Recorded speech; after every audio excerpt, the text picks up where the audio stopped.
In the world of magic, everything that disappears reappears. Whew, it is very good to be back. Come up, you're gonna be our helper. Okay, disappear in 3, 2, 1. J. Daniel Atlas in the house. Who wants to see a magic trick? Now you see me, now you don't. That is the Jesse Eisenberg movie that is getting pretty decent reviews out there. I'm a fan of Jesse Eisenberg, and so is Charlie Oakes, our Gen Z film reviewer, who is with us here on DriveTime. Charlie, how's it going? It's going well. How are you? I'm excellent. You actually got a chance to meet the star of that movie. Not me. I saw him up close. All right. We'll count that. Yeah, I half count it. That's yeah. So tell me the story about the movie. Now You See Me, Now You Don't is it's a franchise, right? This movie's been around. It's sort of an is it an Ocean's 11? Yeah, yeah. There's definitely a heist component. I mean, it's like that, but magic themed, which I think is more fun and original. You can get more creative, I feel like, with kind of the thrills within. And this one was just as fun as the previous two. I mean, I thought it was great. Give me the kind of thumbnail version of what this movie was about. So I guess I can talk about the first two because they've been out for a while. So spoiler alert is not necessary. The crew broke up, and it's kind of about them getting back together and new members that bring them back together and how they'll all work as a team to bring down kind of the final boss of this movie, which is played, oh man, I forgot her name. She's in Gone Girl, Rosamund Pike. Okay. And she did great. You were in New York. How did you encounter? So they were doing marketing promo for the movie about 2 weeks ago. And these flyers started popping up around New York saying, come to Hudson Yards at 10 a.m. Saturday to see Jesse do a magic trick. And it didn't say Jesse Eisenberg, but it had the Four Horsemen logo, which is their magic group in the movie. So people kind of figured like, okay, this is probably going to be Jesse Eisenberg. And it was. And he showed up there and he did a magic trick. And then he said, okay, if you got a card, a playing card, they were handing out cards for people that got there. And he said, okay, we're going to go see the movie right now. You're going to be the first in the world to see it. So everyone that got a card got to go see the movie with him at like 10 in the morning on like a Saturday. Oh, wow. Yeah. That's pretty cool. It was really cool. He was right there. I was probably 10 feet away from him. I mean, I feel like that counts as like more than just half a meeting. I think you're being a little too hard on yourself. Yeah. Do you recommend it? What do you think? Yeah, I totally recommend it. It's a great time. I mean, just under 2 hours. The pacing is great. I was entertained the whole time. I was never thinking about how it's dragging. I mean, it was very entertaining the whole time. And there's some good young stars, some rising stars in there that I'm excited to see in other projects like Dominic Sessa. He's playing Anthony Bourdain in an A24 biopic. All right. That's going to be his breakout role for sure. He was in The Holdovers a couple of years ago with Paul Giamatti. Okay. But yeah, just some good rising stars paired with the he was part crew. of like this trio of magicians that were tasked with stealing a diamond from a money laundering arms dealer, right? Yep. So this is sort of the Robin Hood kind of. Yeah, totally inspired. Yeah. Which, I mean, this plays right in with the ethos of the under 30 America crowd. Yep. Steal the stuff from the rich and give it to the deserving. Yeah, you could feel that. Right. And yeah, you could feel their acknowledgement. Pretty cool. All right. And that just launched in theaters today, I think right? so. Yeah.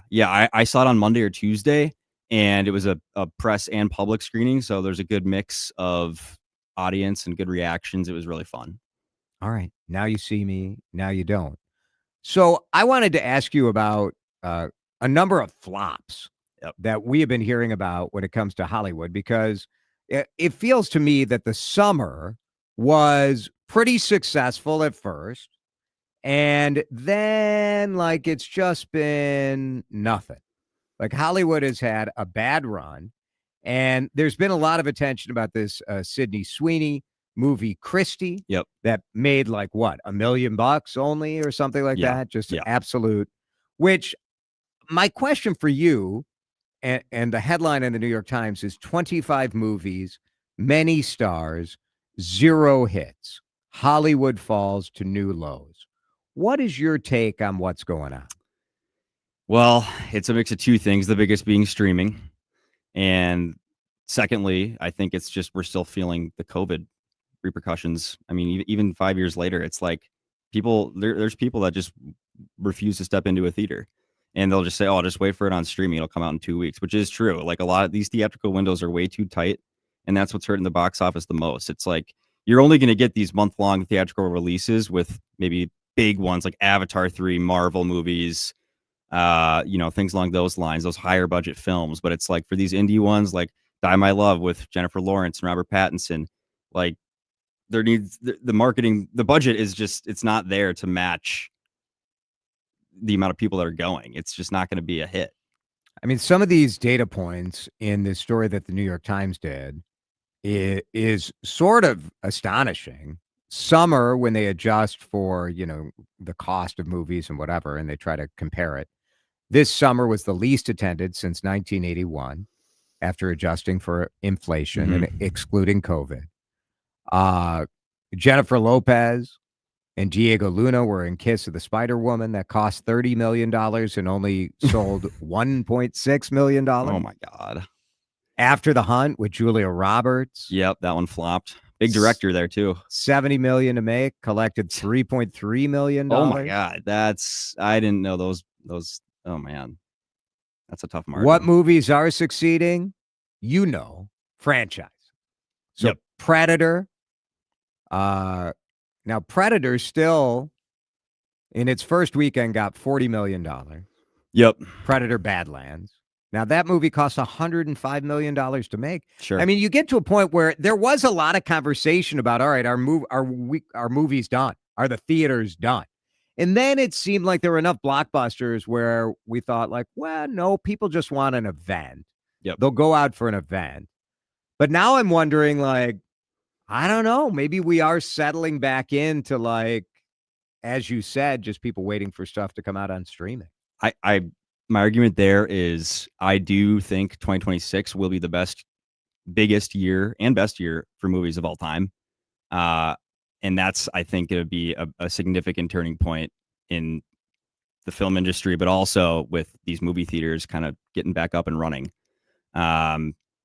It's looking really good. Right now, it's bound to be kind of a dead time for movies. It's Sure. You had your July hits, and it's like now we're entering winter, and then next thing you know, the Oscars are here. So, it's kind of just a dead time in general. Yeah. But next year is going to be huge. We do see, like, sometimes movies get hype based on award season and they Yep. kind of come back to life in streaming. I guess my fear from a creative standpoint is we've seen a lot of these big film producers in merger talks. And when like Paramount, which merged with Skydance. Yeah. And when you see that, they say like, oh, we're going to have better quality. Well, quality doesn't seem to be the real indicator as to what's doing well at the box office. No. So Yeah. you don't merge so you can, make more movies. Like, I don't believe that. So I worry a little bit that, we're just going to have less content. And then you're probably going to have crappier films. But the lead time for some of these movies, it is 2 years, a year, right? Right. Yeah. I mean, quality over quantity should always be the priority. Right. But that's another thing that I want to talk about with streaming is, for example, Frankenstein. That's a top 3, top 5 movie of the year. Came out for 1 week. Was out for in theaters 1 week. Very limited release. And now it's on Netflix, the #1 movie on Netflix. I think they're considering it a Netflix original. And it's like, why are we doing that? Inevitable.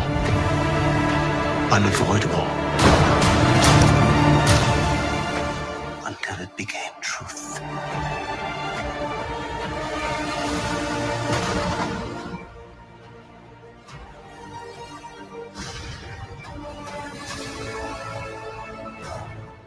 Yeah, just as strange. Now you have to open in the theaters to be eligible for an Academy Award.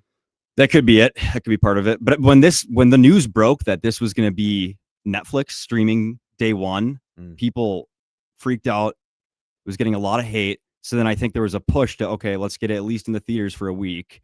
And then from there, we can, kind of see what's up. And it's really good. And it's visually amazing. And it's like I'd rather watch this on an IMAX screen. I mean, Yeah. still great at home, but really, I'd love to see it on the big screen.